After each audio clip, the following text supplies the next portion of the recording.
Okay, so today I'm going to be doing something a little bit exciting. Around about a couple of weeks ago or so, over on my Discord, which I have, we do buddy reads over there, link in the description, I asked you guys to ask me any questions you would like to ask me to do with books, and I would respond by doing a Q&A video. This is that video. So if you've asked questions, they will appear in this video.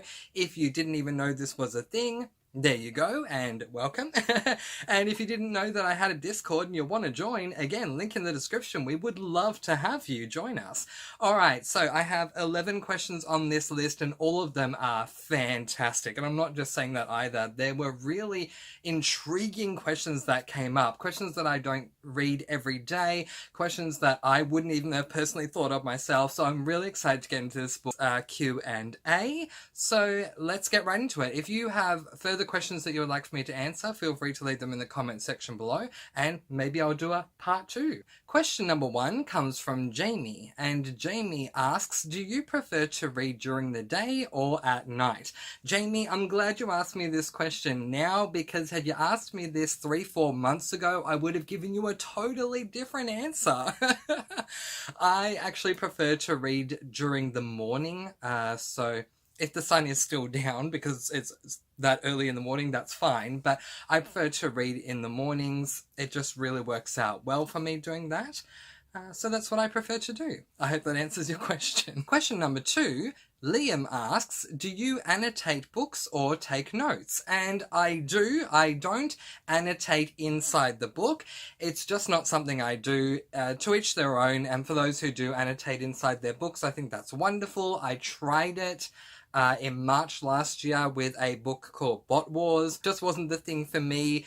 I felt like I was harming the books, so it's just not something that I do, but I definitely do take notes. The majority of the time I take them over on my Discord server.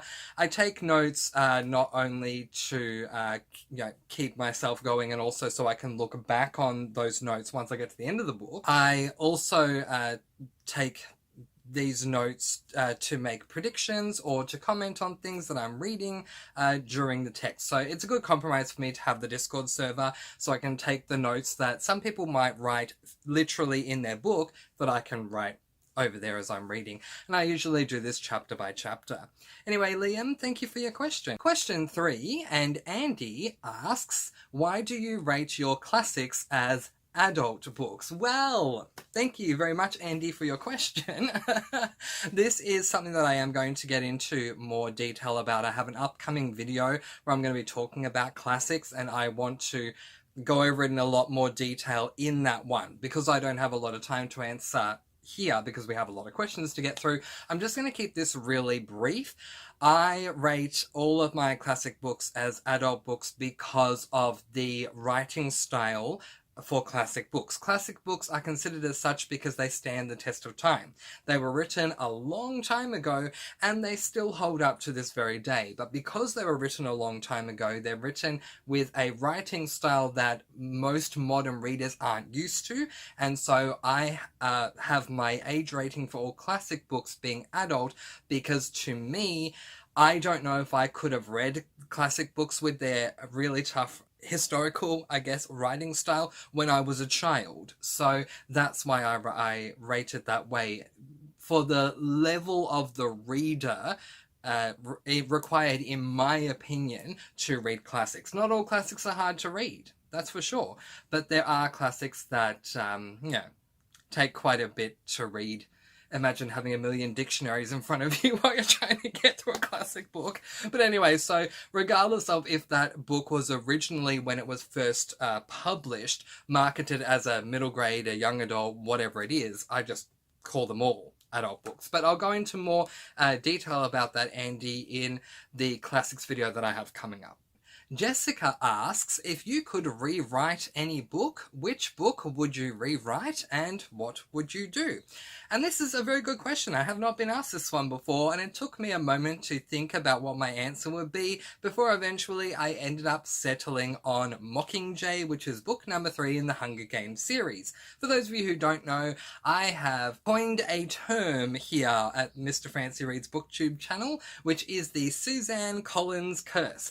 This term came about, this terminology came about because of my disappointment over the third book in the Hunger Games series. It is my belief that in books 1 and 2, Suzanne Collins, with her Hunger Games series, caught lightning in a bottle. By the time she got to book 3, she smashed that bottle on the floor, threw away the shards into the trash can, and wrote something completely different to what was getting everyone excited about the series in the first place. So, and I never understand why anyone would smash the lightning that they've captured in a bottle. I mean, it's so rare to do that. Why would you do that? But anyway, so I can't very well continue to say the Suzanne Collins curse if I wouldn't put my hand up here with this question to say I would choose to rewrite Mockingjay. And I think there's a lot of things that I could do. Suzanne Collins definitely built up the Hunger Games world so much in books 1 and 2 to the point where I think that it wouldn't be too difficult to rewrite book number 3, keeping that lightning firmly intact inside that bottle. So that's my answer for that one. Thank you for your question, Jessica. Jamie asks, how do you get so much reading done in a month? Is this your main hobby or do you have others? While those are two separate questions, I do feel that they relate to each other, so I've grouped them together in one question. And Jamie, thank you for that question, and I completely understand why you're saying so, because I do, as I say, on average read about 12 books a month. I schedule out my reading, and if you guys would like, one day I'll be more than happy to do a video where I talk about, when I go into depth and detail as to how I go about scheduling my reading. Not everyone does this. I do it to keep me on track more than anything else. My August last month, I actually needed to schedule my reading all the way up until and including the very last day. This is not always the case. I generally like to finish off the books I'm going to read in that month a day or 2 days beforehand, so I have time to film my monthly wrap and get it out as soon as possible. But my scheduling is very pedantic and intricately detailed, and it keeps me on track and keeps me going. I don't recommend scheduling for everyone because everyone is different when it comes to their reading, but for me, because I want to get through all those 12 books that I've set for that month, I find that setting out a schedule of mini goals for myself will ensure that I will get through all of those books by the end of the month. But what a really good question, Jamie, and thank you so much for asking it. For the next question, Liam asks, do you have any guilty pleasure books? Not this year, but last year I most certainly did. And my answer for your question last year would be the complete selection series by Kiera Cass.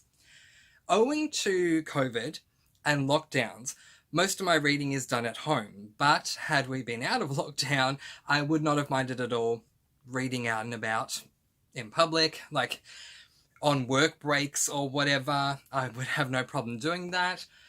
But unfortunately, I just don't think, still unfortunately to this day, that where I live, that we're at the point where humanity as a whole, culturally where I live, would be rather accepting of a man reading a book with a woman on the cover who is wearing a ball gown.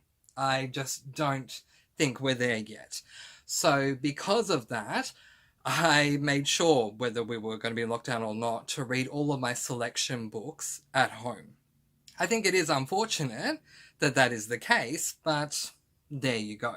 So this is definitely a guilty pleasure of mine in that sense. It's also a guilty pleasure of mine in the sense that a lot of people say these books still don't hold up to this day. I read them for the first time last year and I thought they were amazing. So I will take that guilty pleasure and run with it. This is a bit of a long one, so I hope you guys don't mind me looking down at the paper, but Jessica asks, how do you put out so much booktube content? You're so consistent with your schedule and almost never miss an upload. How do you do it? Jessica, thank you so much for your question.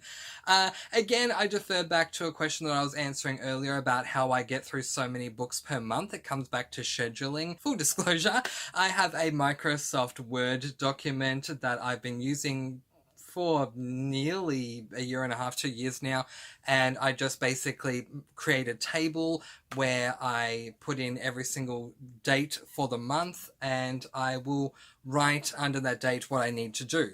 Regarding booktube videos and content, I will write in for the days that I'm filming, as well as the days that I am having these videos premiere on my channel.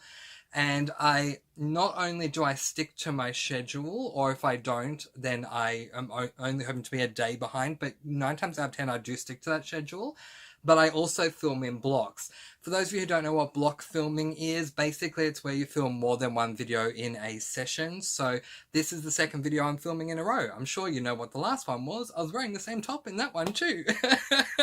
But yeah, that's kind of the secret to it, I guess. A lot of booktubers do it. We just kind of sit down and push out 2-3 videos of filming within the space of a couple of hours so that it's done, and then we can start getting on to editing it and everything else and getting it out there. I also like to stay ahead as much as I can. If I can get to the point where I'm a week ahead of my uploading schedule, that makes me really happy as well, so that does help also. And also there are times where I have unplanned videos that I end up filming, and that becomes extra additional stuff, so I will sneak in a bonus upload on Sundays, despite the fact that I usually post every Monday, Wednesday and Friday. So that's kind of how I do it. But again, if you guys want to know more about how I go about scheduling things, which I would include books as well as my filming and all of that kind of stuff, my calendar if you will, then let me know in the comments below and I'll be more than happy to do a video on that so that you guys know. But thank you, these questions are just so good. Alex asks, with the books you DNF, do you count them towards your books read or pages read for the month? That is such a good question, Alex, and thank you for asking it, because booktubers do differ, I found, in general. Some booktubers may count those books as a book being read, despite the fact that they didn't finish it. Other booktubers may not count the book as being read, but they may count the pages that they read.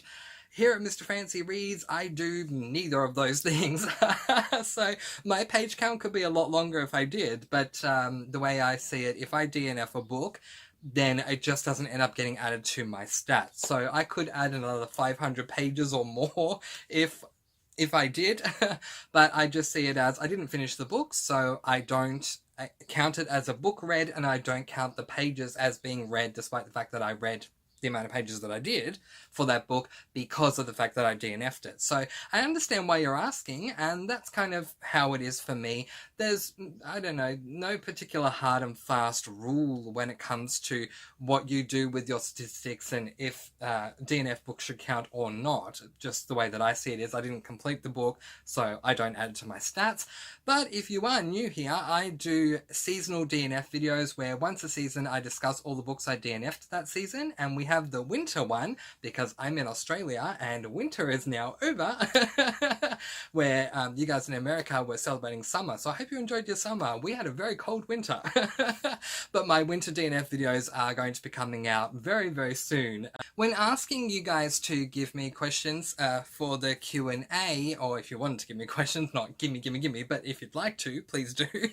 I did say that if you would like to remain anonymous, you certainly can. My final 3 questions are from anonymous questionees. So questioners. Yes, I'm a reader. The first anonymous question that I have is, name a book that you feel you need to give another chance to. This took me a little while to work it out, but once I did, I was so satisfied with my answer. My answer to that question would have to be The Dead Girls Detective Agency by Susie Cox. This is book 1 in a series. I would like to continue on with the series. So I don't remember what I originally gave this book. I think I gave it 3 stars. And that was because I read this book when I was fairly new to booktube and fairly new to rating books. This book did a couple of little things that annoyed me, and the way that I rate books these days, I rate very differently to how I did back then, and this book would have received a much higher rating from me were I to reread it. If you'd like to vote for me to reread it, vote for me to reread it in the comments below.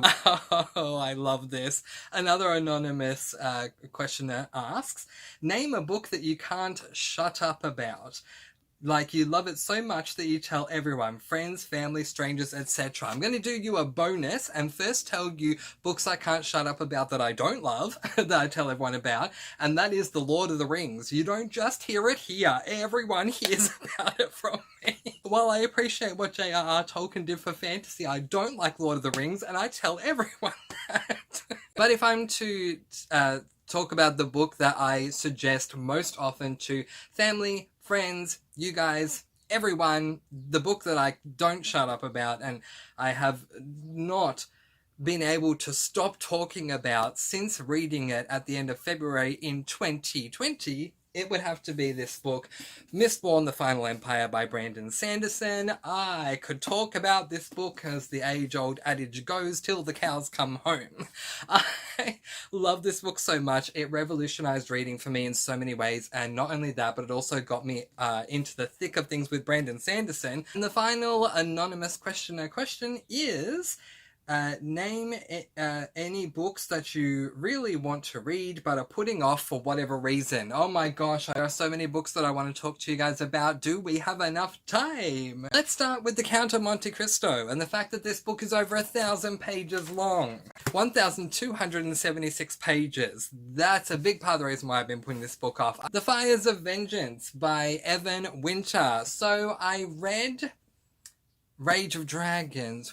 Evan Winter, while he is an amazing writer, he was born and raised in Africa, and here and there are words that are put in there that are from the Afrikaans language, the language they speak in certain regions of Africa, and I found that really hard to deal with, so I switched over to the audio version. Unfortunately, once I finished book 1 and was so ready and willing to get into book 2 was not available in Audible Australia to read. It is now, but it wasn't at the time.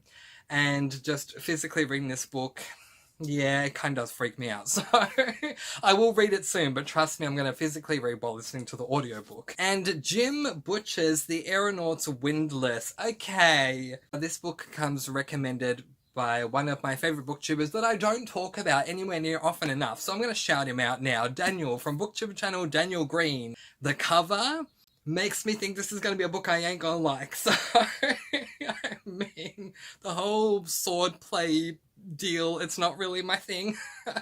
So the cover, she scares me. But that is it. That is where I'm going to leave it. That is all of the questions. But if you would like to add additional questions in the comment section below, please feel free to do so. Maybe we'll come back with a part 2.